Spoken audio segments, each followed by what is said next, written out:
हम तो जदयू में ही हैं ही, ये मानकर चलिए ना। नीतीश आरसीपी की मुलाकात की, जान लीजिए इनसाइड स्टोरी। कैसे निशांत ने करा दी दोनों की सेटिंग।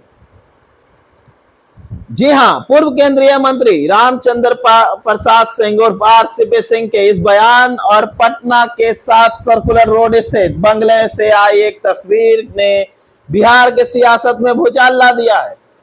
लगभग 4 साल की लंबी करवाहट, आरोप प्रत्यारोप और बीजेपी जनसुराज का चक्कर काटने के बाद आखिरकार शनिवार को आरसीपी अपने पुराने बॉस और जदयू अध्यक्ष नीतीश कुमार से मिलने पहुंचे। इस मुलाकात को आरसीपी ने सोशल मीडिया पर बेहद ही आत्मीयता बताया, लेकिन इस मुलाकात के पीछे क्रोनोलॉजी, टाइमिंग और जातीय समीकरण का जो कॉकटेल है वह बिहार की नई राजनीति पटकथा लिखने की ओर इशारा कर रहा है। बिहार की राजनीति को करीब से देखने वाले लोग जानते हैं कि जदयू की असली ताकत उसका लवकुश यानी कोई कुर्मी वोट बैंक रहा है। लेकिन हालिया राजनीतिक घटनाक्रम में सम्राट चौधरी को आगे बढ़ाए जाने के बाद जदयू के भीतर एक अंडर करंट था। सम्राट चौधरी के मजबूत होने के बाद जदयू को यह डर सताने लगा था कि उनका पारंपरिक गैर यादव ओबीसी विशेषकर कोयरी में आधार खिसक रहा है। नीतीश कुमार के इर्द गिर्द रहने वाले लोग भली भांति जानते हैं कि अगर अपनी राजनीति प्रासंगिक बचाए रखनी है तो गृह जिले नालंदा और पूरे बिहार के कुर्मी मतदाताओं को एकजुट करना होगा।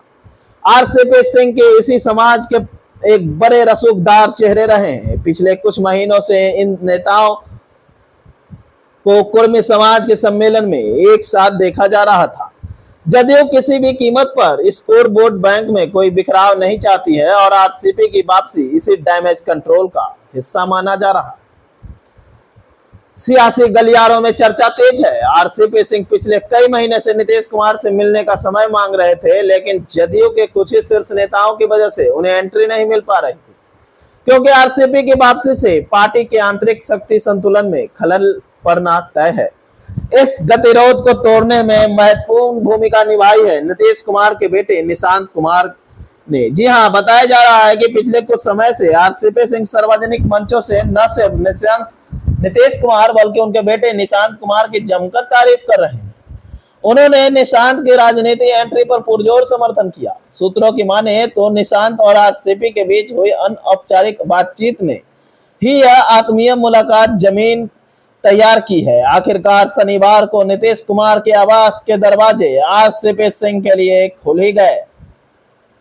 भले ही आरसीपी सिंह इस मुलाकात को बेहद सफल बता रहे हो, लेकिन जदयू खेमे में आ रही कुछ और ही कहानियां बयां कर रही है। आरसीपी समर्थकों के साथ करीब 20 मिनट तक बैठे रहे। नीतीश कुमार आए तो आरसीपी ने हाथ जोड़कर प्रणाम किया। नीतीश ने भी अभिवादन किया और आगे बढ़े। इसके बाद आरसीपी ने कहा कि जदयू मेरा स्वाभाविक जगह है। आरसीपी के समर्थकों ने आरोप भी लगाया कि वहां मौजूद कुछ एमएलसी और नेताओं ने जानबूझकर आरसीपी को नीतीश कुमार से ठीक से बात नहीं करने दी। प्रशांत किशोर की जनसुराज का मोह भंग होने के बाद आरसीपी सिंह एक बार फिर से राजनीति रूप से अलग थलग पड़ गए। जदयू ने उनकी वापसी उनके खुद के वजूद के लिए जितनी जरूरी है, उतने ही नीतीश कुमार के लिए अपने सामाजिक समीकरण को टाइट रखने की मजबूरी भी।